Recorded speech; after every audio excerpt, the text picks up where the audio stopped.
Good evening, everybody. Welcome to Old Gray Bricks Messy Monday. I am Fleebnork. I'm guest hosting this evening. So this is coming out on Fazoom's account, but it's me. Blah. So I'm guest hosting because Fazoom's on vacation. So he's somewhere on a beach eating some shrimp, relaxing. And this evening, Magnus is hanging out with me, but his camera's not on right now because he doesn't want anybody to see him eat. But anyway, hi, Magnus. Thanks for joining me. Hey, how are you there? Good. It's Messy Monday, so I'm just chilling out in the room here and digging through some old stuff I had in bins. And yeah, just hanging out. I've got like some really old spaceships. That were in a bin here that here's like a little rocket ship kind of thing. Nice. These super old. These must be close to 20 years old. So here's like there's a little rocket ship. It's got a little ski that you can flip down, and if you put the rear fins down like this, it can. Oh, I love that. It's got a little, opens like that, little dude inside. I feel like one of the things I most often find missing in spaceships is when they don't have landing gear. And I know some of them do, but I always, as someone who builds military airplanes, the landing gear is some of the most complicated and challenging thing to build, but it's very satisfying when you do. So yeah, I agree with you. I'm a fan of landing gear myself, so I try to do that quite a bit. I'm going to say hi to some people in the chat. Here's Mr. Barry. Welcome this evening. Here's Jay. Sorry, Jay, if I don't know. Have you been on the show before, chats and stuff? If you have, welcome back. If you have not, welcome. Here's Brahm. What's going on, Brahm? And I don't know who this guy is. He's yelling. I may have to kick him from the chat. And so yeah, just messy Monday like usual. Going through some old junk.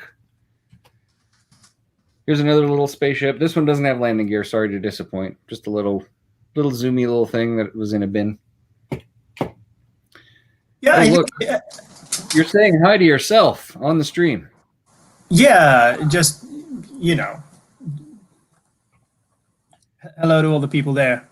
I'll get my video up there as soon as I finish eating dinner here.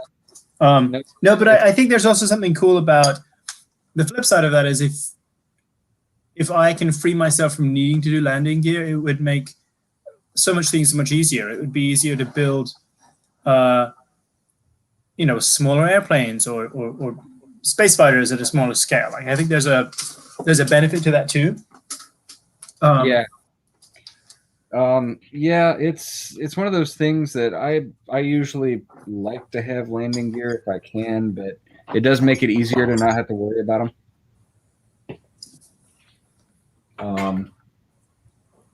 Sometimes I even try to put them. Here's like a little classic spacey thing that I built, and I even try to make tiny landing gear. Like this one's got little feet. Oh, that's nice. Because I mean, with spaceships, you can often do sort of skids basically as landing gear, right? And skids will. They're on robot arms like that, oh, so you can fold them up. You can put them all the way up in the back, and there's your zoomy little ship, and then you can just sort of kick down the feet like that, and it can land on its feet and open the little hatch like that to get in. So yeah, it's fun. That's why I like to try to come up with this has no space at all, so these are literally stuck on the back of the ship and hinged forward with landing gear like that. So it can be fun to come up with new little or clever ways to incorporate some kind of landing gear on your spaceship. So and I think with the skids, I mean, they're easier to build than on a plane where you want wheels, and you ideally want like a flap that will cover the wheels once they're up.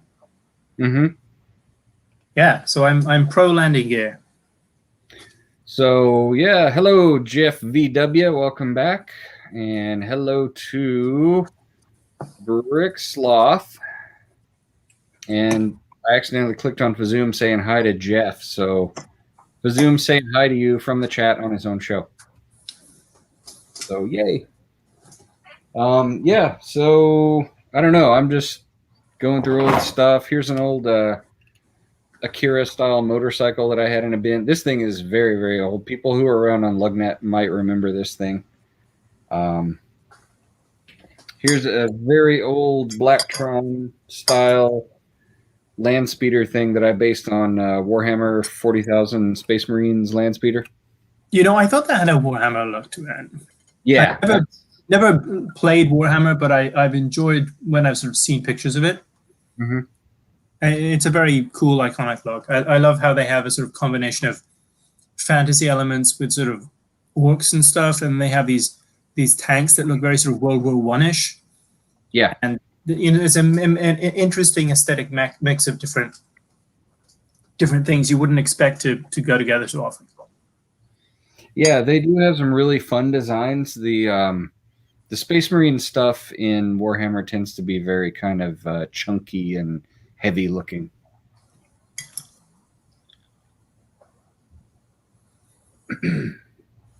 So, yeah, just pretty much just been sorting and trying to get the Lego room tidied up even more. It's pretty tidy. After all the work I did with my son, small Paul, Mm-hmm. we got a lot of stuff organized and sorted, and it's getting better. So it's getting there. It needs a bunch more work.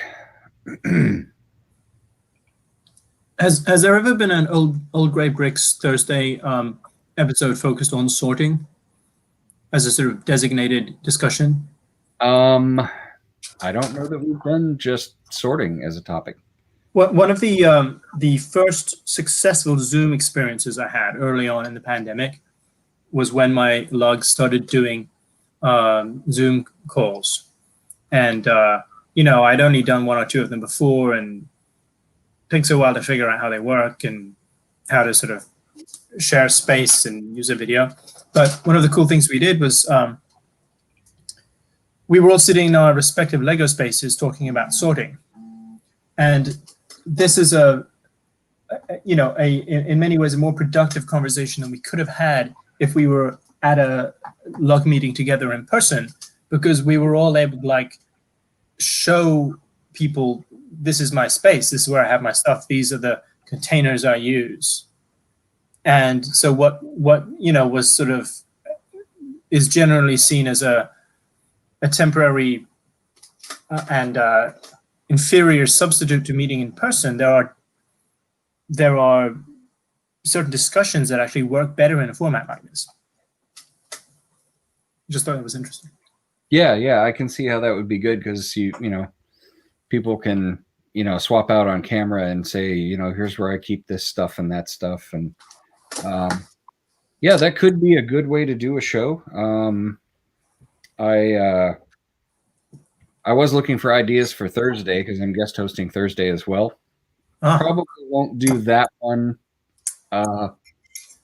Probably not this week, because I think that's one that Chris probably would like to be in on from his own Lego room, so he can say, he did do a video on Friday that was a little short tour of his Lego room, showing he got his new tabletop thing for his table, and he walked around and showed how he has certain bins organized and things. So that is a good idea for a topic, though. That could be something that we could have an interesting topic and be able to just see the different ways that people organize their stuff. So, well, I was I'm sorry there aren't more people here yet. Maybe other people will join, but I was really sorry to miss the Thursday. I watched it later, and it was a long episode, and it was I thought it just really, really interesting group conversation. Yeah, that one really seemed to that episode last Thursday drove a lot of discussion, and probably it's the longest we've ever consistently stayed on topic in a single episode, because usually there are all sorts of diversions and jokes and things, but we really stayed on topic. That that Thursday. I got a text from Matthew. He's probably going to show up in a little bit, so that's cool. good. And it's always possible some of the other guys will drop in a little bit because, as you know, it's still sort of the dinner hour right now. So some people are still dining. There's occasions where we've had sometimes Ryan drops in a little bit late. There's Stever. Welcome to the chat. And there's Brett's Builds. Welcome, welcome. So Rich isn't here. Is this the moving day for him or something? I don't think so. He sent an email back saying he would try to make it in, so I don't think he's moved yet. All right, so, okay. There's always a chance that he might drop in from wherever he is. I don't know if I can't say for sure whether he's moving or driving or something. But I think he will, he might show up. Yeah.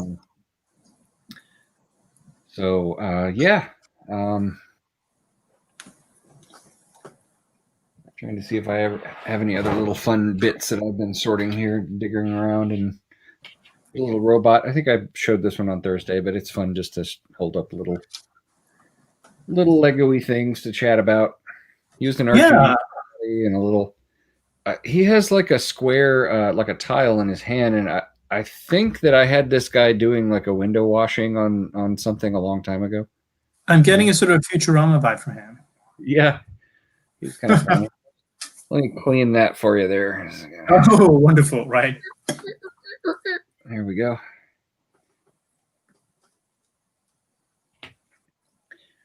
So there he is. He's eating dinner as well. See, the messy Monday happens during the dinner time. Mm-hmm. And, yeah, that'll slow down your attendance. People got to eat.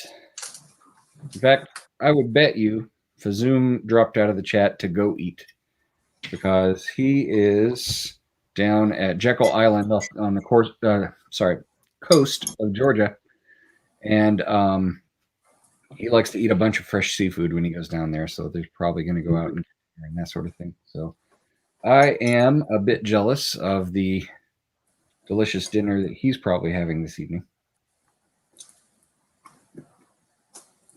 Well, I'm having leftover from yesterday, which was just a sort of stir fry of the stuff I had in the fridge that needed to be eaten up with a baked potato. So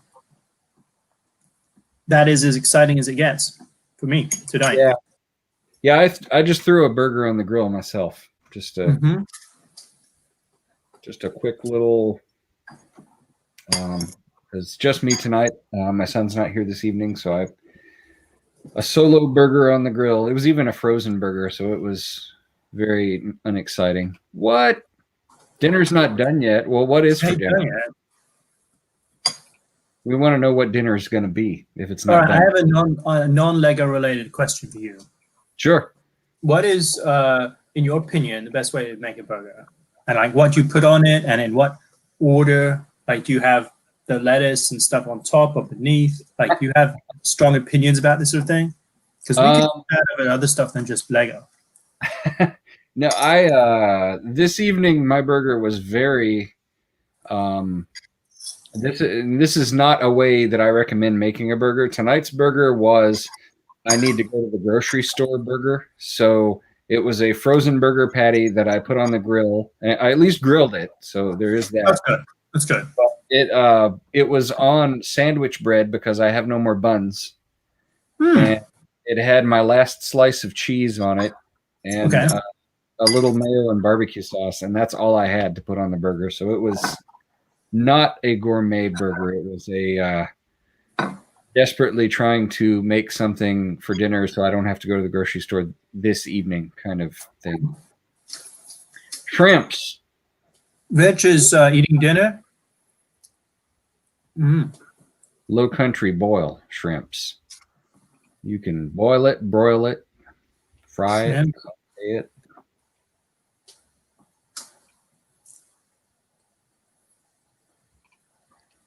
The saddest last cheese. That's right. It was the last cheese. with regular bread instead of a hamburger bun. Yeah, with regular. I did toast the bread. Mm-hmm. Maybe that elevates it a tiny bit, and some chips and a pickle. So that's my unexciting. College dorm dining hall burgers were sadder. That's true. Whatever the food service burgers were, those were sad burgers. Those were not good, and they weren't even grilled. They were just. I think they put those food service burgers in those metal trays that they put in the whatever those heating things were that kind of steamed or something. Like they were, I have a horrible feeling that if someone started a burger restaurant and they called it Sad Burger, then it would actually be a success. That people would just be amused. Like, I want to try. Have you been to Sad Burger? If you had enough of a gimmick surrounding it, it might be okay. Mm-hmm. So yeah, I wanted to say welcome, David. He just popped in, said test received. So I don't know what test he's received, but welcome, David. We're just this is Messy Monday, so we're just chatting about whatever. We would just finish a conversation about burgers and random bits of Lego stuff I have. I like these things, these little girder things. I just sorted a space shuttle set from several years ago that had some of these on the launch base platform thing, the little oh, nice. What do you call it? The rolling launch platform. It had some of these little girder pieces and one of these to hold the space shuttle up so it didn't fall over. Mm-hmm. So those are kind of fun. If you had a whole bunch of these, you could probably make kind of an interesting quasi-realistic style ship, sort of like the ones in The Expanse, maybe. Some of those have some framing on them and stuff. Yeah, I'm not super into sci-fi stuff and realistic space stuff, but I have seen pictures of those. Brahm is giving us wet burger advice. Yeah. Jeff has an actual Lego topic. What are your favorite part to build into a mock? I like to use authentic Lego pieces. We did talk about favorite parts on an Old Gray Bricks a while back. Jeff, do you mean what's your favorite Lego bricks and elements? Or are you asking, like, do you like building the wings on a spaceship or the interior? Or what are you asking here? Well, I do have some of my favorites at arm's reach, so I can talk about. I like to use these little guys right here. These things. All right. And this tile. Whoop, I almost dropped it. This tile, which was originally came on the back of a Scout Walker from Star Wars. And if you put those together, this is a great all-purpose greeble. Let me get a light over here. You can use this on anything as an all-purpose greeble. You can just stick that anywhere, and it's a nice little instant greeble. But this guy is great because it's got the built-in greebles on it. Yeah. And then the studs in the middle give you whatever you want to do in there to make it a greeble. I mean, you can pretty much just put whatever you want. You can put them in a row and run a line of greebles down the center of them, tile them, whatever. I mean, they're really a nice they're a nice little piece. And Jeff says, what was the weirdest part you ever used? We had a useless parts challenge on Old Gray Bricks a while back, and I made this little hover speeder thing, and I put Throwbot arms in there. Oh, that's nice. So they are attached to the ball socket thing. So they're attached. They're not just sort of like floating. They're built into the body of the thing and attached with the Throwbot ball socket things. And I stuck some other Technic junk on there just to sort of, make a little speeder kind of thing. It's got little, again, landing gear that you can fold up. The little feet fold up like this. So there you go. Yeah, I think if you buy into the idea that like all spaceship are on some level VTOL, at least when it comes to like landing, then landing gear can be pretty basic and without it feeling like it's quite missing, so long as it's got those landing things. Yeah, it's one of those things that, I mean, you know, it's science fiction. You can do whatever. Oh yeah. But you know, I'm with you. I prefer to usually have some kind of authentic landing gear of some type, as much as I can. You know, sometimes I'll build something and not bother with the landing gear, but most of the time I like to. All right.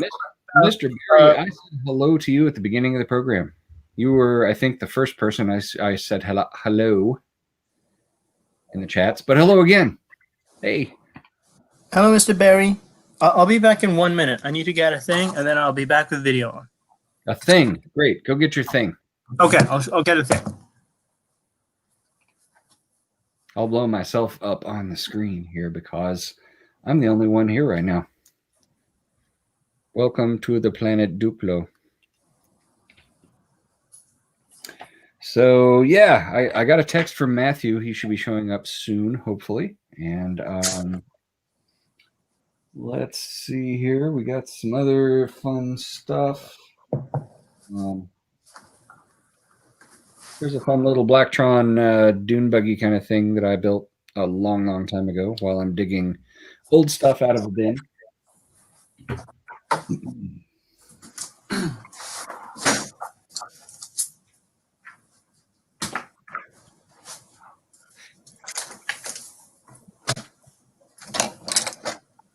All right, let's see. I'm back. I'm going to see if this. Yeah. Okay. Here I am. There we are. Live from the Lego room. Very good. So do you have more progress on the Cobra, the big Cobra base tower thing you were working on? Yeah, you know, I'm at the point in this thing where I've been putting hours into it, and it's kind of difficult to show what I did, but I did put a lot of time into things. Like I let's see if I can show. Well, since I've been on previous episodes of Old Gray Bricks where you've shown it, I can tell that you've added to it. So yeah, I can definitely see there that you've got some stairs and some things added in there, and some the stairs, and of course the stairs are meant to be straight up, right? They're vertical like normal, but they're on a surface. The entire structure is slanted along two axes. So then building stairs and straight up stairs into that is quite tricky.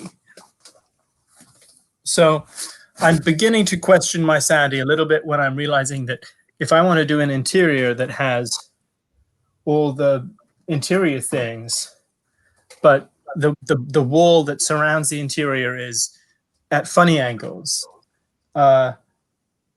you know, the interior is what's going to drive me mad here. But that's a good challenge. That's a good challenge.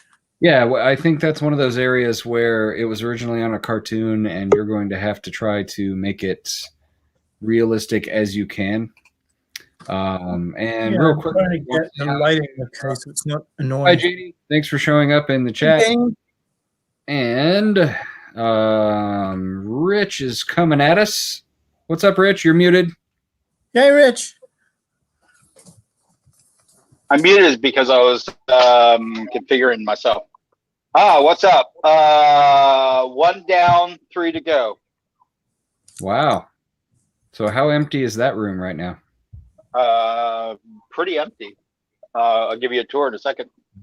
So do you have to get up by the ceiling with a brick separator and like try to get all those pieces up from the border up there? I thought I had tried to show some people what the device was that I was using to hold the brick in place. I'll pull another one. But they're flat against the ceiling. So spatula. Hey, man. So Matthew, what are you opening? It looks like you're building something. You're muted. Matthew, you're muted, buddy. We can't hear you. There we go. Okay. So for my birthday, Thomas got me a brand new webcam in 1080. So Awesome. this is me in better resolution, Sure. and we're gonna blow you up. We're gonna get all the resolution. Woo! I hope the volume is good. How does it sound? It's great. We can hear you great. Okay.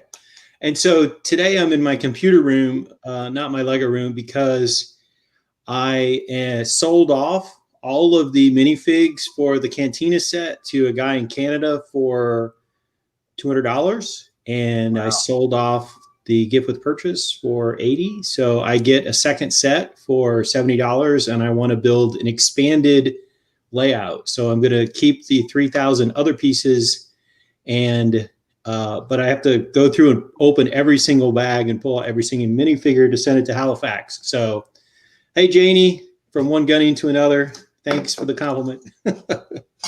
So that's what I'm doing. So I'll be muting myself so I'm not horribly annoying everyone with crinkling noises. But yeah, that's cool. I would recommend maybe I know tonight you're just in that room temporarily, but I would recommend having your camera elevated on something, as you go along. See how messy it is? Yeah. That's okay. That's okay. Because I have it's very messy. He's not here tonight, but I have the small Paul cam on a tripod here. So a lot of times when I go to the small Paul cam, this tripod actually usually sits on the corner of my desk so that I can pan it around the room and get action shots of whatever he's doing at the time. Here, I can elevate it. It's going to be at a little bit of an angle, but I don't know if that's any better. Hey, whatever works, man. But yeah, when I get back from vacation, number one priority is to clean up the study because I teach my class from here, but my old laptop, basically it only saw the ceiling, so you couldn't see how so the other half of the room is for my husband, Thomas, but he no longer uses it. So there's just all kinds of books and stuff from Delta that are laying on the floor that he no longer uses. So I'm going to box all that stuff up and put it in a closet. And so someday he'll go, I should probably just throw that out. And I'll be like, yeah, you probably should. Hey there, Fazoom Jr. Thanks for dropping in.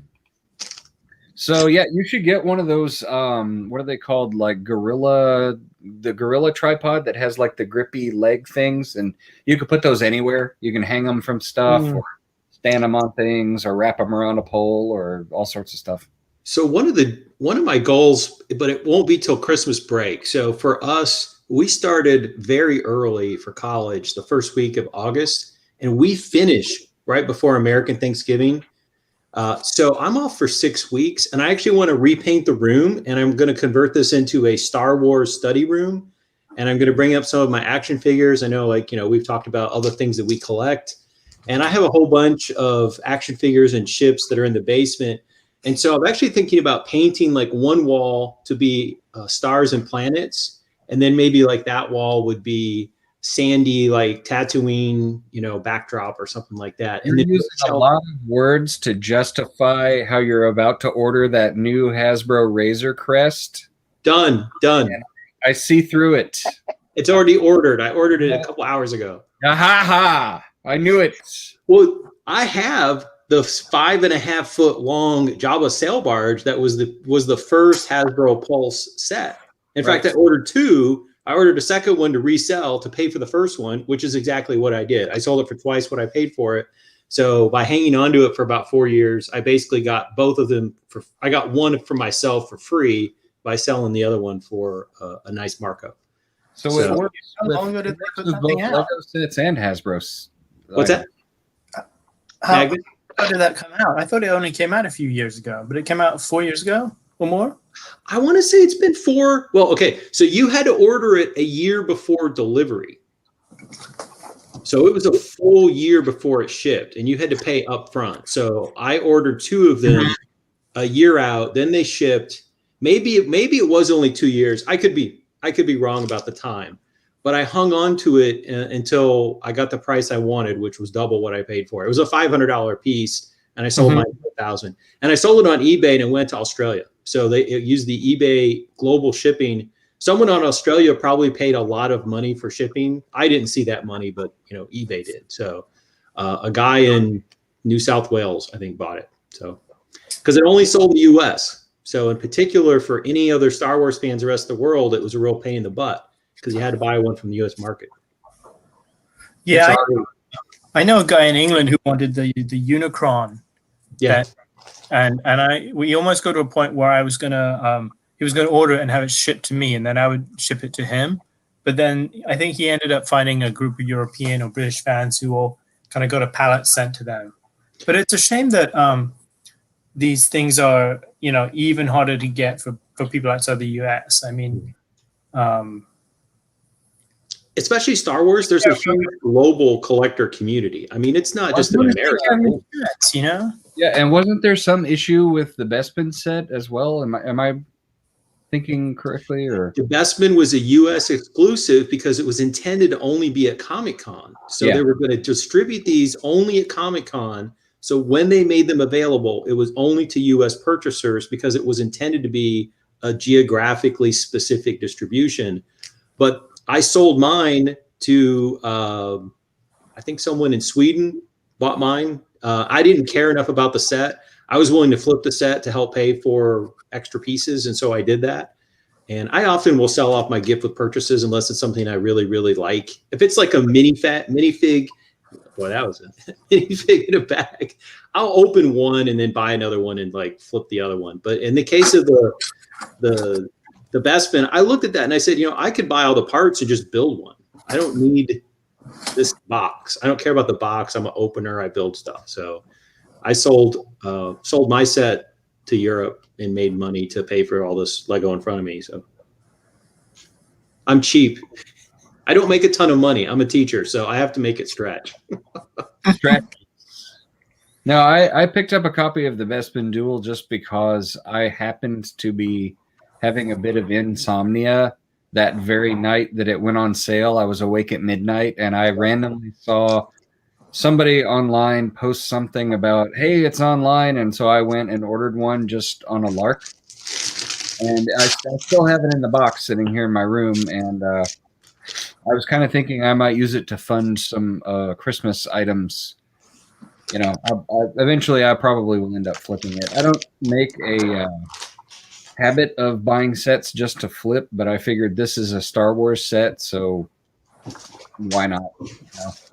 Well, and for me, I used to work at the store, so I got used to getting everything at 50% off. I used to get everything. You were talking about Star Wars, so he was saying mini fets like Boba Fett. Oh, that's what I was saying. Okay. Yeah. I got hooked on the Lego crack as an employee with the employee discount, and it's been rough going back to the non-employee world where everything's full price, or maybe you can get it double points, or maybe you can get it on a full day.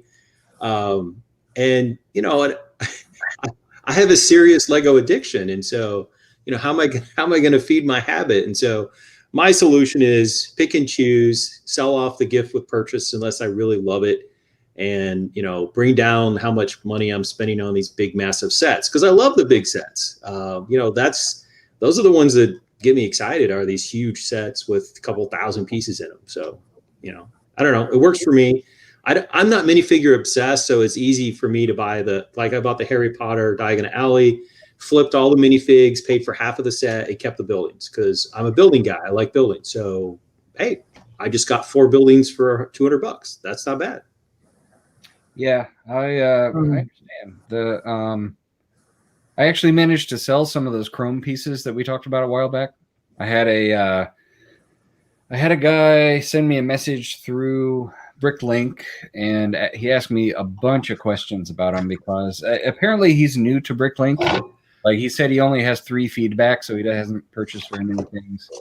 And he had a lot of questions like, what condition are they in, and are they damaged, and how did you get so many, and stuff like that. And so yeah, I had to explain to him that I've been a Lego fan for a long time, and so I still have a bunch left. Still got a bunch. What are they going for? I'll buy 2. I'll buy 1 of each side from you. Oh, okay. I think I have them on Bricklink for like $10. each. So Okay. Yeah, because they're hard. They're not easy to get, and I don't know what I would use them for, but I wouldn't mind having one of each. I'm obsessed with rare colors, so that's that. Or we can always trade. Just Oh, as we do since we're local. you want some more old grays? Somewhere in a Ziploc, you've got all the other halves of those wedges and things you sent me. No, I gave you my old dark gray. There's another container of old light gray that's even bigger. So, wow. How much old gray do you have? So imagine half of this. Just in loose brick? It's in loose, yeah. Yeah, nice.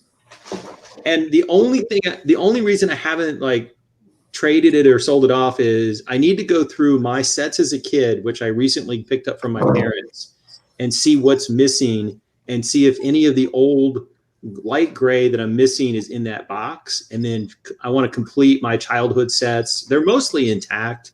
I had one of the plates break. It just got brittle with age, and I was actually trying to put the Galaxy Explorer together, and one of the plates just went snap. And so if there's one of those plates in there, I need to pull it out. Otherwise, I'm just going to go on Bricklink and, buy the pieces to finish out my childhood sets. And I didn't have that much. I only had 4 sets as a kid. So they're all classic space. So I just need to go through and pull out anything that I might need before I flip the rest of that for something I'll build with. So, hey, Brick Studio. Fazoom is not actually on his own stream tonight. I'm guest hosting because Fazoom is on an island off the coast of Georgia tonight, having himself a vacation and eating a low country boil, which is a dish with shrimp and potatoes and sausage and all sorts of other yummy stuff in it. We should totally make up a better story about why he's not here. We buried him in the backyard in a Lego coffin. He's been taken to the police and being held for questioning. Space, please. Yeah. Okay, so this is a wall thing from Ace. It comes with a kind of a milky white plastic, maybe vinyl over piece. You mean a wall anchor? Yeah, it's supposedly a wall anchor thing. It's mostly a nail with these screw lines through it. But the thing that convinced me to get a bunch of them was that it fit snugly into the tube hole. Oh, okay. Hey, Brick Bunnies TV, thanks for joining us. Fazoom's on vacation. You might know that, but hello. So they're anchored on the wall in strategic places to fit a tube over the top of it and just cinch in there just enough to hold it up. Oh, okay. And that's how that works. Any nail type thing would do. One of the reasons I chose it is that it's not just a blade across. It's got sort of a machine head to it. So it's kind of like rounded, and it's got a little bit of thickness so it can touch the sides of the tube wall and have reasonable contact. So it's snug in there. And you just put it in far enough into the wall where you know that you're not going to get too far into the brick. Let's see if I can. There we go. Yeah. Get it into the wall. My finger represents the wall. So you've got plenty of anchorage and then just enough to get it into the tube so that you know that it's firmly in there. And just push it on. And it comes right off. No Lego is harmed in the experiment, and you are free to use it if you like. Hey, that's good to know. I didn't realize you're in your new place there, clearly. It'll go in my new place. Yeah, whatever that is. No. Are you now in your? Are you setting up a new? No. We are shooting to sell the house around the end of December. We have we have a new kitchen on order as of today. Stuff will be coming on the 10th in flat packs for them to assemble and put in. So that means my dining room has to be cleared out and most of the kitchen so we can do demo. And they recommended I do the floor in there. So if I'm going to do the floor, that's got to be done too. So it's going to be really hectic for a week. All right. Can I show it? Well, Richard, Can I show? Go ahead, Matt. I was just going to say, again, I keep marveling at Richard seems to have the most relaxed move I've ever seen, because every one of my moves has been a ball of Oh, stress. moves are horrible. That's it. Well, I'm a retired Air Force person who's gone just about everywhere in the world. There are lots of moves. So I've done this before. I mean, I really have done this before. So I'm not freaking out. My dad was Navy, and we moved 15 times. So I have also moved many times, but it was still stressful. Yeah, I used to work in a moving company. I've seen a lot of people move. What do you got to be stressed about? Well, the military people who do this, the military people know what they're doing, right? So you show up, if you work in a moving company, you show up, and if it's a military person who's done this before, everything's boxed up and labeled, and they do it better than you could, right? But it's still really most of the time, and I used to part-time to make some money work for a moving company, either as for a while I was doing just furniture, like office furniture, assembly, moving. But I went out to people's houses too and helped them pack their stuff up. It all happens. Well, it's not really moving unless you're still packing things on the actual moving day. That's part of the. Well, we're hoping to avoid that specifically. So we only moved with the Navy until I was 5, and then all of our moves after that were us and a private truck. But we always packed everything ourselves, and so my parents are pretty good at it. But it's still stressful packing up all your belongings and trying to box everything up. But when I moved 3 years ago to the house I'm in now, and my old Lego room was much smaller, and it was like floor to ceiling packed with stuff. And I hired a moving company for the first time as an adult because the last move I did by myself nearly killed me. So I said, I'm not doing that again. And the guy comes by before I had packed anything, and he takes one look at the Lego room and he says, are you going to pack all that up, or do you want us to do that? And I was like, no, it'll all be packed. Like you don't need to worry about it. And I'm going to move all of the built sets before you even get here. I'm going to put those in my car and drive them over the night before. So he gets there on move day with these 3 guys, and he walks in and he does a walkthrough of the house, and he goes, guys, come up here. So he calls all the other movers up to the Lego room, and he goes, you don't understand. It was floor to ceiling Lego in here a month ago, and it's all packed. And I said, yeah, I told you to be packed. And he goes, no. He says, nobody's ever ready. He's like, we always get to houses and they're putting things in boxes. And I'm like, me, I know how to do this. And he goes, yeah. He goes, you don't understand how incredibly rare this is. Well, I remember moving houses where people, like we had finished loading up the truck at the house we were leaving from. And we were just doing a last walkthrough to make sure we didn't finish it and didn't forget anything.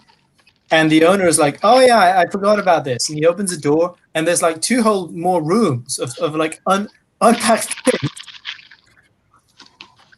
Not fun. As a college student, I helped many friends move, and I always told them the same thing. I will move your boxes. I will not pack anything. So whatever you have boxed up, I will help you load, but I will not pack boxes. I'm like, that's your job. That's a good policy. Anyways, Agnes, you had a question a while back, and I cut you off, so fire away. I just I have a table scrap here that is not very attractive, but I think it's a good beginning of something I wanted to show off. This is the beginning of landing gear for a plane, and it has a feature in it that I've always wanted to do, but I've never done it before.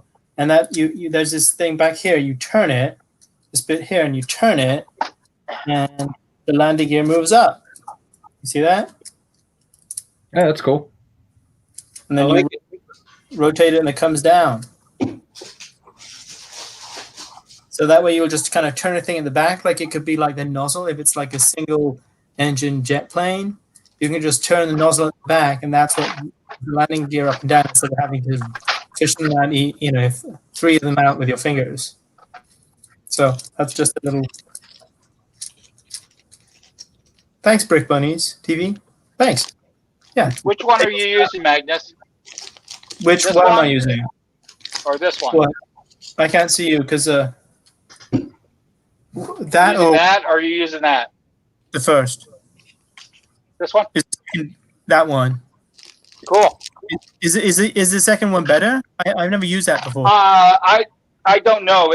It's wider, where you put your potentially where you thread your axle, your wheels through. Mm-hmm. That's two studs Okay. instead of one. Potentially it could work, and it's a fixed cross axle holder, so it's more like a axle extender instead of a flow through, spin through, or even go through.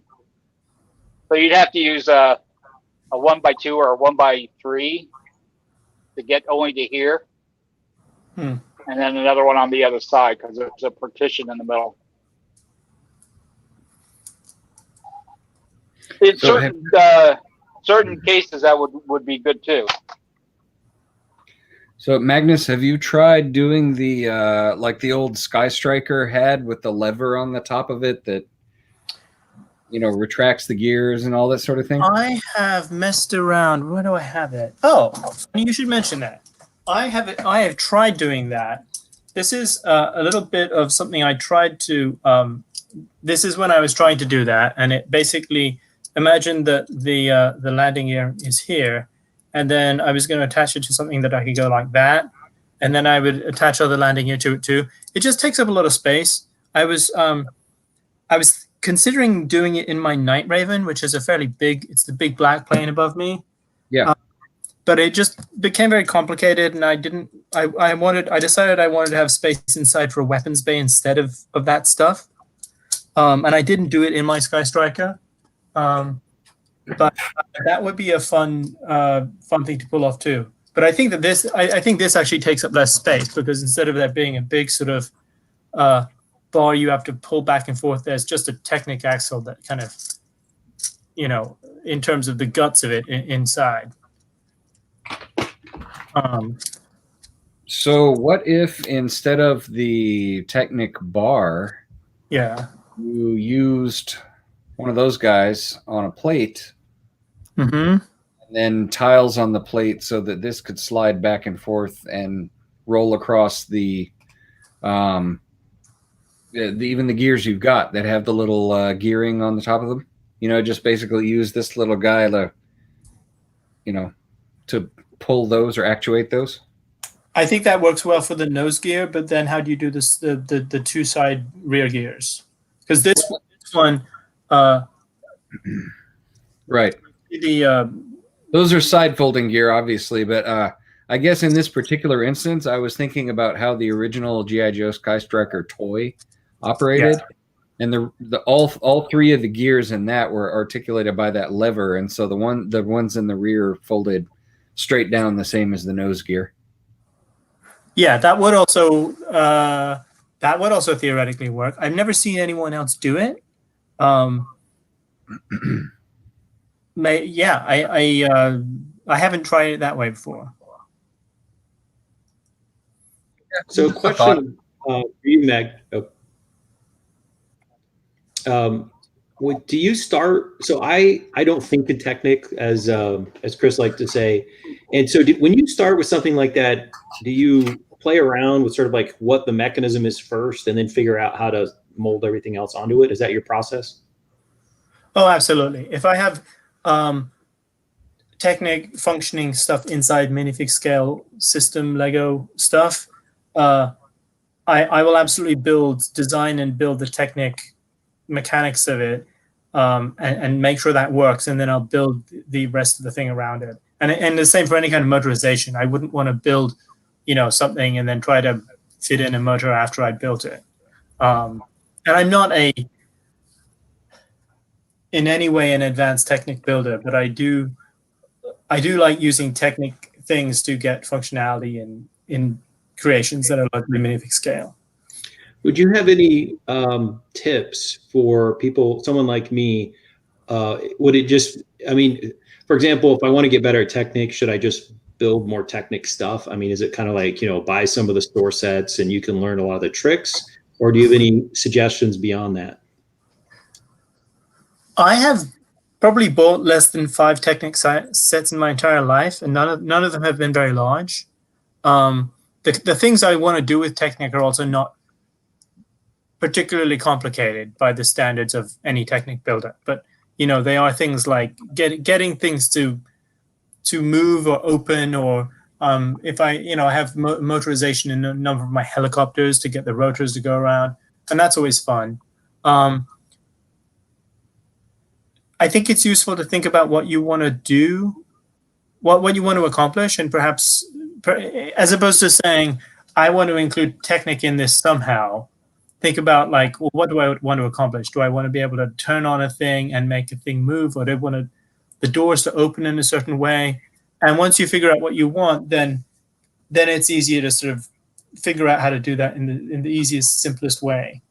And it's not just about how to accomplish it, but it's also, with a minifig scale build, especially, how to do it in as small space as possible. Hello, Seth Bland. Thank you for joining us. So yeah, the classic spaceship that I built, I'll go grab it, but I did landing gear on that, and I literally just Googled Lego Technic landing gear and copied somebody else's design. They'd taken a photo of it. Oh, nice. It uses the shock absorbers. So I have a book too I'm going to find. Give me a sec. Okay.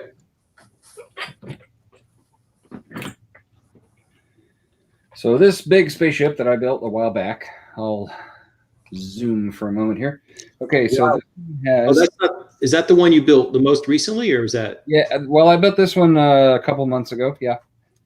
So it's got landing gear that literally you just pull them and they come down. And they use, let me see if I can get it up to the camera so you can see. It uses those big Technic, the heavy duty shock absorbers, the red ones. So you can see it uses some of those. I'm sorry I don't have a picture of the landing gear separately because I copied someone else's design that I found a picture of. So, and I just dropped a piece of the engine on the floor, so now I have to pick up all the parts that I just emergency landing all over the floor. So Magnus, I'll tell you the thing. One of my dreams or concepts is, we do the space layout where you can connect things together. And I thought it would be fun to do like a little tiny like spaceship car wash where you could like set something down and have a conveyor belt and have it go through and have like some bristly pieces that rotate, which is my idea, but I have no idea how to do a conveyor belt. So I guess I would need to look up how people do a conveyor belt and, that kind of stuff to make it work. It would seem to me that the easiest way to do that would be to use the Technic tracks, which they typically use on tracked vehicles. Down. I've seen it on some Star Wars sets that I've built, so I know what you're talking about. You're talking about the light gray, right? Not the black small track, I'm assuming. Right? Yeah, so that's the really big kind. That's 4 or 5 studs wide. This is the Technic track, which people think of as 3 studs wide, but it's actually 2.5 studs wide approximately. Okay. And that'll that'll go around. I think the average Technic, the original Technic gears, and then the ones Rich showed are bigger and wider.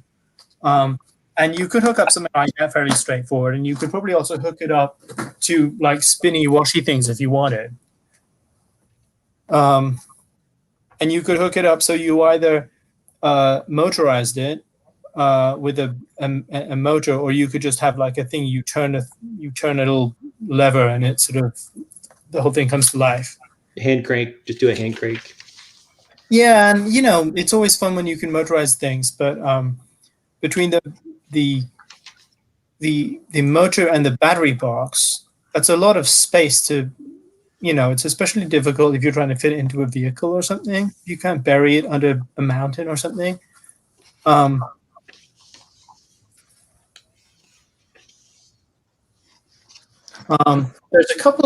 a book here that I picked up and I forget where. Maybe it's in a thing you can get on Amazon. This is Okay. Unofficial Technic Builder's Guide. Cool. And it does it covers like building techniques from simple things that, you know, are very, very elementary to things that are way more complicated than I would want to do. But it's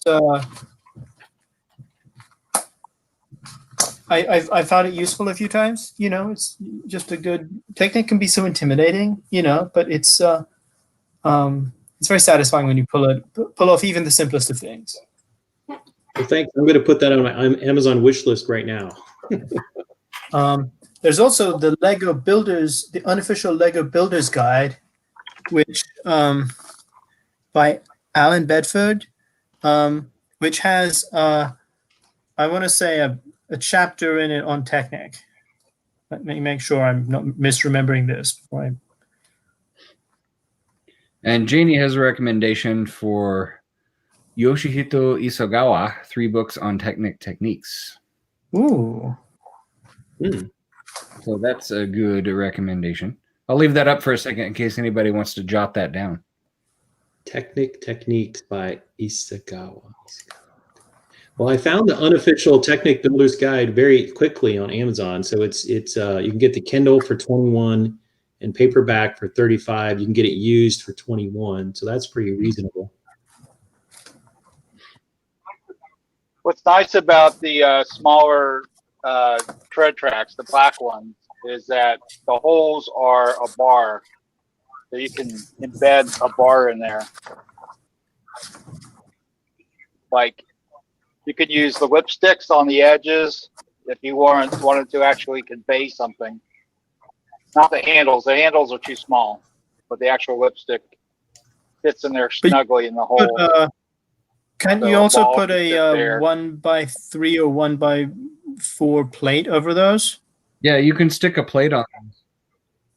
Yes, you can do that too. The 1x3 plate will go over them too. The Lego Builder's Guide here, which I haven't read in a long time, but I'm glad I dug it up. It has Chapter 9 is called Technic, not as technical as it may seem. Technic, a system within a system. I think this is probably going to give you a good sort of basic Technic intro from someone who mostly doesn't build Technic, and then maybe a little more advanced if you want to do, you know, big Technic cars and things like that. And that was just the unofficial Lego Builder's Guide. This one. Thank you. All right, I'm going to add that to my wish list for Christmas. So yeah, check it out. So yeah, David says you have to skip the tread if you use plates, which but you can do every other one. Yeah, it's too close. Otherwise, you got to do this one and this one and that one. Now the other thing about conveyor belts that I'll say is that Lego also has these rubber treads, which there are several kinds of rubber tread. None of them are much bigger than this one, unfortunately, but you can link several together. And the nice thing with rubber treads is that they will, I'm guessing, sort of hold on to and grip little elements better than the other ones because they're made of rubber. Like there's no grip on regular Lego, you know, smooth Lego towards over smooth. But yeah, I've never tried to make a functioning conveyor belt, but I'm sure anybody who's built a great ball contraptions probably has some ideas about that. About the lipsticks is that they're rubber, They're the rubberized material. So once you get it in the bar hole, it'll flex a little bit and provide whatever grip for smaller pieces. This Isagawa fellow has a lot of stuff on Amazon. There's simple machines, there's wheeled wonders, fantastic contraptions. So interesting. Yeah, and Jay is also referring to the small Technic chain links found in Technic bikes. I think what he's referring to is, let me just turn off my audio for a second while I make a noise here.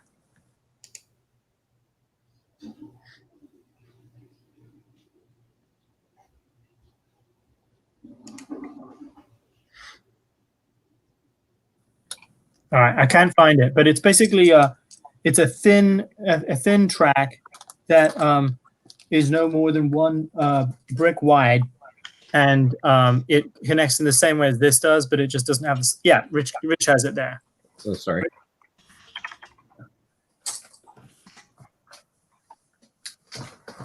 My track drawer is still here. I like the earlier comment about how you just happen to have every piece that we're talking about.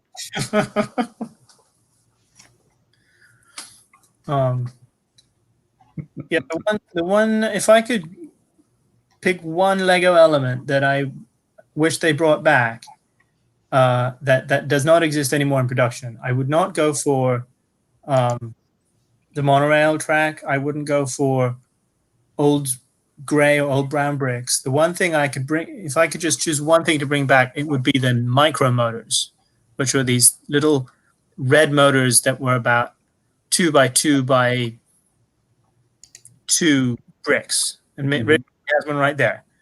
Wait, let me pull it out of nowhere. And they hooked up to these little 9-volt battery packs, and they were ideal for motorizing minifig scale stuff that didn't need a lot of power. Yeah, like that. You see how small that thing is? That's a motor. Isn't that nice? That is small. And you know, it won't move a big heavy thing, but it'll move like if you need like a spinning radar dish or something like that. I really wish Lego would release some new tiny motors like that. Perfect. Yeah, that would be cool. They could even potentially do some sort of Box combination of they could do some kind of combination with small robotics or something, you know, because I could see how those micromotors would be great if you could use them with a Mindstorms brick to do some kind of compact, smaller robot, maybe, or something with a very small arm, or something you didn't need a large motor to do, like you're saying. I think that could be really cool.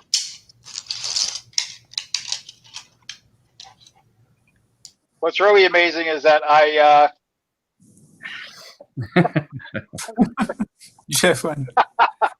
they're embedded in the walls. No, I actually I moved my motors drawer, the stack that has the motors in it, and I was working on a ray gun for my wife to do steampunk, and I hadn't gotten very far with it based on things. And I'm packing it away for another day. It's a project, and it just happens to have a micro motor to spin the filaments that have the laser light that flip around. I was going to use that as like part of the process to make it look pretty cool. I just like to think of Rich as a Lego magician, and he has like a black hat. He just pulls out parts, you know, there they are. Brick Bunnies has some of those micromotors. Mint Box courtesy of, okay, that's cool. I hope you've been able to put them to good use. Those things are great. I have exactly one of those red micromotors. I don't know where it is off the top of my head. I mean, I know it's I have a little bag of Technic wires and bits and stuff that works with the 9 volts, and it's probably over there in one of my bins. But I know I have one of those. I miss the 9-volt stuff with those little battery boxes. They're better for a lot of things than power functions, actually, just because they're so small. Like you can fit that a 9-volt battery box, combine that with a mini micro motor. It barely takes any space at all. Yeah, those are great. Oh, that's right. That's where I got the one that I had, was from the UFO set, because it had a little tiny box thing that you connected the motor to, that I think the light would rotate inside of the box and light up the little fiber optics one at a time. Mm-hmm. And that's exactly where I had that micro motor. Yeah. What are you holding up now, Rich? Just the box that had the gun parts, which the fiber optic things that spun. Oh, I see. That's what I was using the micro motor for. I was agreeing with you. I got a couple of those filament holders that shoot the red light, the laser, to spin around. And yeah, I'll use them all for something eventually. Yeah. Also, I was just also showing that there's not a whole lot on my floor. So just to dispel that myth that I've got all my small parts just spread out on the floor.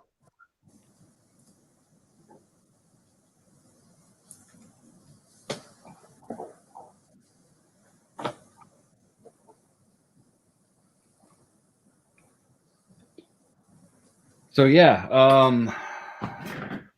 trying to think of other little. I've got bags of stuff that I've been sorting through, but I got a big bag of the classic snot brick that I don't think you see the big snot bricks as often as you used to, because Lego has switched to just these, the big snot bricks like this, because Lego has pretty much split these into those the too wide brick, because you get a lot of those nowadays. You get the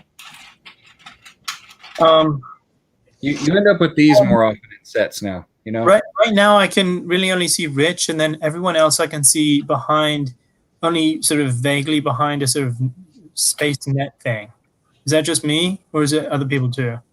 I'm seeing everybody fine. Maybe it's an internet issue or a StreamYard issue. I'm seeing all four of us equally.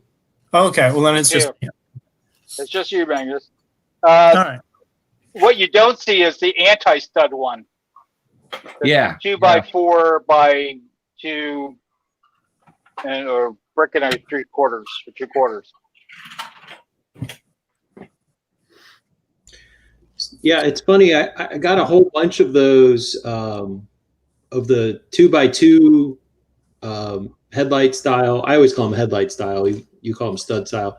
When they were clearing out some brick heads, I bought the brick heads for all of the bows that they had. The bows, because there were a lot of bows in new colors that hadn't been available. And if I saw some brick heads marked down to 50% at Walmart, I would just buy them up just for the pieces.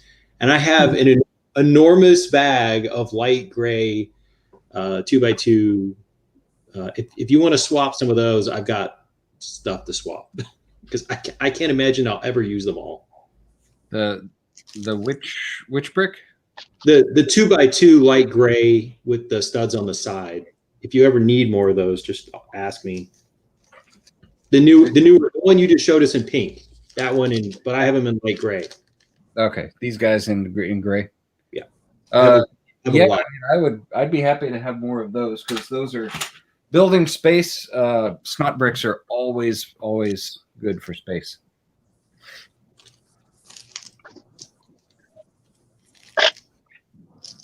Yeah, the anti-stud is no longer in production. I think I only own like 2 or maybe 3 of those anti-stud 2x4 bricks. They are pretty rare. Yeah, I don't have a lot of them. I've got just. Should I be quiet and not tell you how many I have? No, nobody needs to know that, Rich. Okay, I'll be quiet. Yeah, I've got a gray one, a black one, and 3 yellow ones. Oh wait, two black ones. But yeah, not a lot of them. So I'm betting these 2 black ones probably came in a Space Police set, because there was the one that used the tail fin girder looking thing facing outward, and then I'm sure these yellow ones I got from diver sets a long time ago.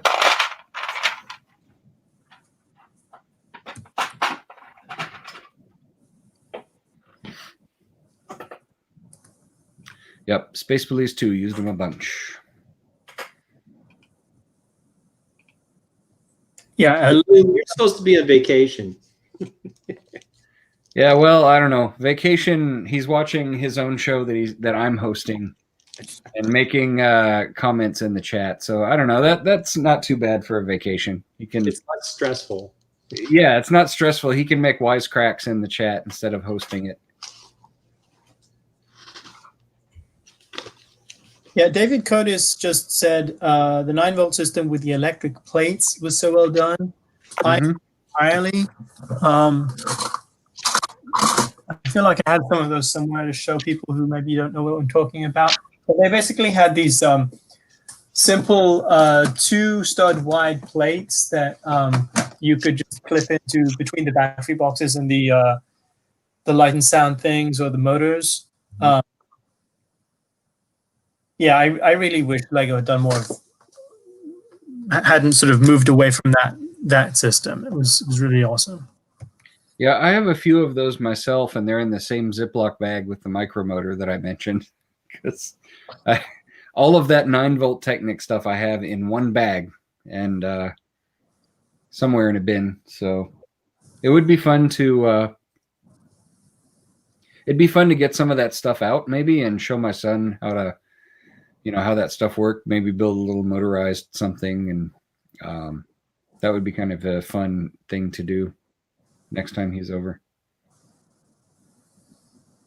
Yeah, that's one of the few things I really think Lego, with all the technological advances of all the new parts we have, all the new colors we have, the way the battery boxes and the motors are just so much larger now. They're far less geared towards minifig scale things. And when they were more part of the Lego system, like with the light and sound stuff, I really miss that. I think that was I'd love to see them do more of that kind of thing again. Yeah, I have a couple of battery boxes around. Oh, I have a very old battery box up here that I just thought of it, but knocking things over. I have this extremely old battery box. Look at that guy. Yeah, that's a Wow. It has the 9-volt. Let me try and pull the top off of it. Maybe it'll. There we go. So this thing uses 6 AA's, and then the this bit right here on top. This is where the you can see on this side of it the little metal contacts for the 9-volt wire to attach to. And so the 9-volt plates that Magnus was talking about, if you just picture a longer plate like this with the contacts on it, and it had a piece of metal running through it, so it would carry the power the length of that plate, and then you could stick a light or one of those micromotors or something on the top of it. And so this was a neat battery box because it was these buttons, depending on, you could push one side or the other side, and it would redirect. It would make your motor run forward or backward, which is great. Change polarity. If you built a little car or a tank or something, you could use this to drive it in forward or reverse. So this was a neat little box. Yeah, you use that to change the polarity for the motor to go the other direction. Yeah. Yeah, I really like those. They are quite versatile. They had 1x2, so you could make a stack to push your power up to another level. and then you had the 1x4 or 2x4s, and you had the 2x8s to extend that power out to something. Yeah. And sound, you could use it for sound and light too. The little sirens. Yeah, and see how small this battery box is. This is what, 4x8 by maybe two bricks and a plate, or 2 bricks high. Look, that's the size of a Duplo 2x4. That's how small that thing is. That's a battery box. I miss these things.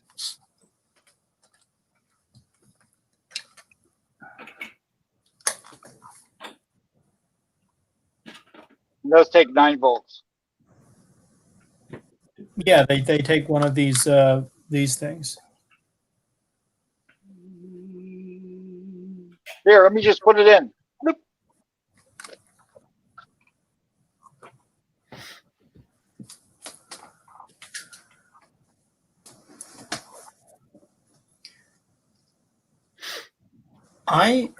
I seem to remember a brick fair, or maybe it was even the original Brick Fest back at George Mason University a long time ago, where there was a Moonbase display, and one of the Moonbase displays, one of the modules was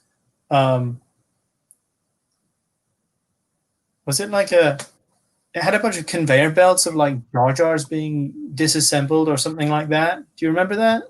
Yeah, I think it was it was Jar Jar parts that they were making sausages or burgers or something out of the Jar Jars. I don't remember exactly what it was producing, but it was something like that. Yeah, it was not good nuggets of the world, but that had a conveyor belt basically.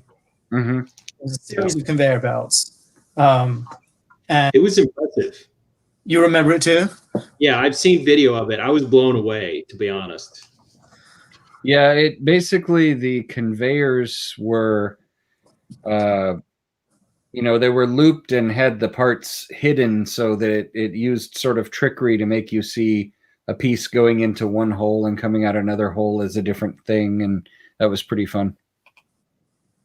I do remember that, though. Oh, it's the worst. Yeah, there we go. We got the dad jokes in the chat. And that's the kind of thing that from a technique perspective is actually fairly straightforward to do once you figure out how to do it. But it looks so cool. That's vacation right there. Is you go on vacation and you tune into your own show on YouTube and make dad jokes in the comments. It doesn't get any better than that. That's relaxing.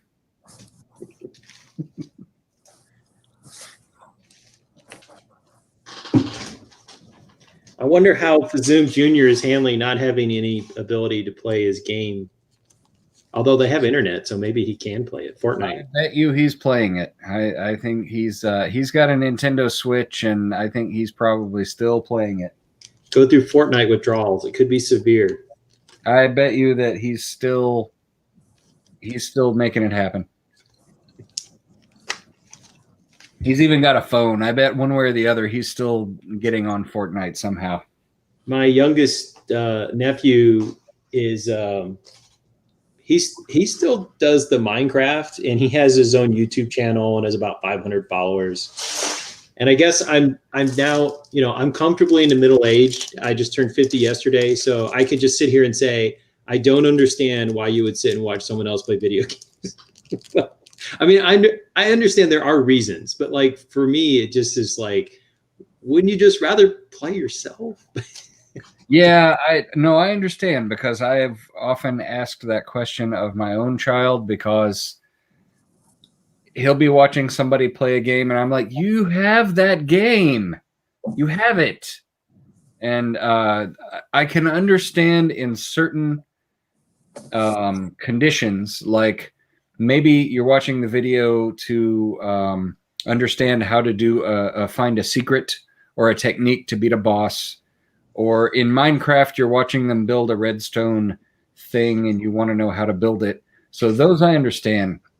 But yeah, to your point, I have a hard time understanding why you would watch somebody just kind of like play it and just sort of goof around and not really contextless. Like, I mean, a review I understand, or something that demonstrates how to do something I understand, but just watching somebody play the game and just sort of like laugh or scream or something. They're all screaming. Why are they all screaming? This is my dad moment here.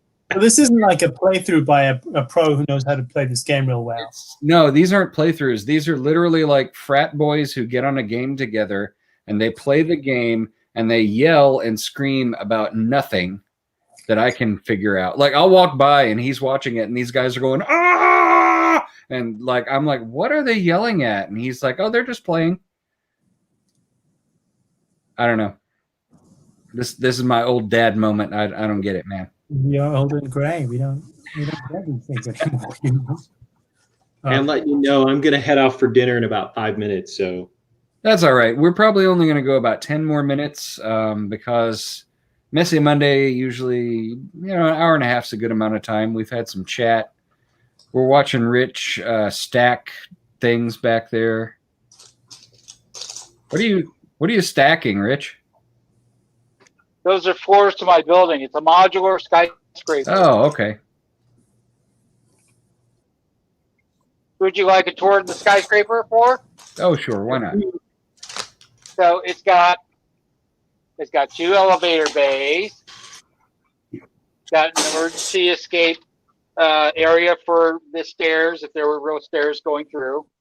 It's got a bathroom each. Each of these are big enough to hold a sink and a toilet, male and female.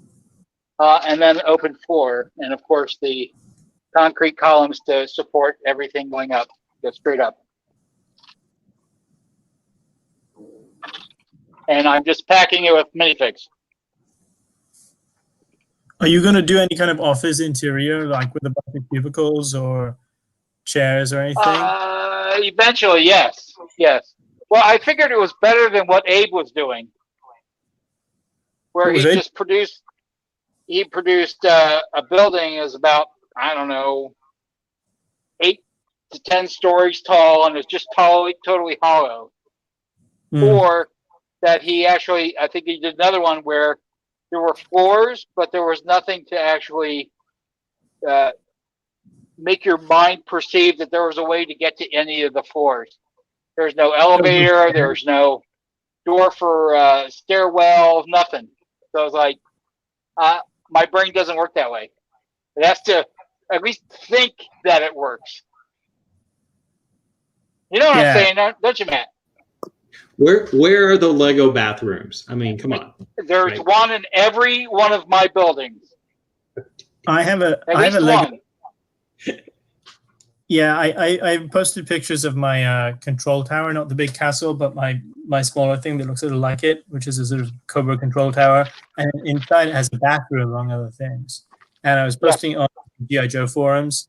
And like, to me, it was just like, you've got like 5-6 rooms in this thing, and one of them is a bathroom because bad guys need to poop too. And, know, but all these fans were like focusing on, oh my God, you built a bathroom. Like, I'd never seen a bathroom for that sort of thing before. So Mark mentioned that Hasbro is coming out with a Razor Crest that you have to buy a year in advance. It will be the first Star Wars action figure scale that includes a bathroom, because there is a bathroom on the Razor Crest. Yeah. So the Ghostbusters set has a bathroom in it. It has a bathroom where there's the ectoplasm coming out of the toilet and, that kind of stuff. So when I remodded it and I looked at all the dimensions for the actual building and its many different representations, because the set is different from the actual building, which is actually different from the building they filmed in to some degree, I kind of had to like mush all those things together to actually get a Ghostbusters headquarters where you can get the Ecto one to actually drive into. But the first floor has a bathroom, a little water closet. The second floor has the actual bathroom that's featured in the set, and the third floor has a bathroom for on top of all the wet wall. So everything's in line. because those kinds of things make my mind go fuzzy too. Like, why would you put the bathroom here and then put another bathroom over there and then put another bathroom over there? That's a lot of work for a building where you want to build cheaply and fast, especially in a place like New York City. You put up a wet wall, and that's where you tie in all your water. All right, gentlemen, dinner is ready. So I didn't get this way by being late to dinner, so I got to go maintain my figure. Oh, we're just about to start talking about Princess Leia and the Falcon. Oh, maybe that. Yeah. Does the Falcon have a bathroom of any kind? Any of its versions? Never that we saw on screen, but I'm sure there had to have been one, you know. I think it's next to the cape closet. Cutaway pictures. Yeah. I really think it's next to the cape closet. You're probably right. It was probably in Lando's suite. Yeah. Probably has a tub that seats two and that sort of thing. Yeah. I was going to say all the pictures of my progress of when I was building rebuilding the Ghostbuster headquarters is on my Instagram. So if you want to look at all the stuff that I did and packed in there, it's all in there on my Instagram feed. Go have a look. Enjoy yourself. Are you also Lego Man 34 on Insta? I think I'm Rich Shamus on Insta. Hold on. I'll tell you in a second. It would be important to let the viewers know what your Instagram is in this. That is probably true. Let's find out.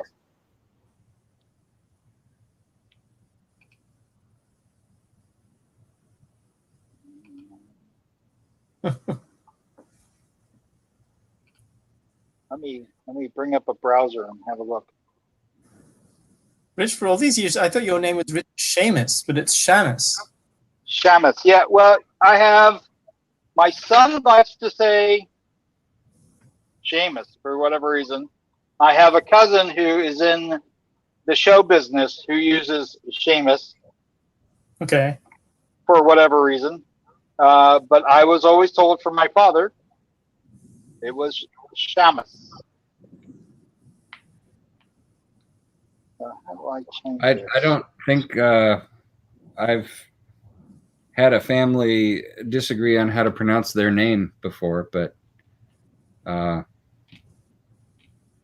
I think if a family comes to a new country and is like my second name is Loglo. It's spelled Lauglo, mm-hmm. A Norwegian name, but like I've heard people pronounce it Lauglo and Loglo, and you know if you're part of the first generation that comes to a new country, like how do you pronounce a Norwegian name in English? Like there's not a lot of other people with our names in the English speaking world to tell us. Sure. It's Richard Shamus, all one word. Jeff's already beat you to it. There it is. Yeah, that's it. Thank you. So yeah, you guys look up Richard Shamus on Insta to look at his Ghostbusters firehouse that he was talking about. Lots of bathrooms. And he is not Ftivus on Instagram. That is not an Instagram account. No. So yeah, I think we've been going for almost an hour and a half. So I think I'm gonna wrap it up here. But I appreciate you guys showing up, Magnus and Rich, and Matthew ducked out a few minutes ago, but I appreciate Matthew showing up too. And thanks to everybody in the chat for showing up tonight and having some wisecracks and some fun. Always helps to have people contributing to the discussion. And we will see you guys on Thursday night at 7 p.m. Eastern Time for the regular Old Gray Bricks. And we'll have the usual crew on Old Gray Bricks on Thursday. Dana will do the Old Gray set of the week. We'll have an actual topic on Thursday as well. So thanks, everybody. And we will see you on Thursday.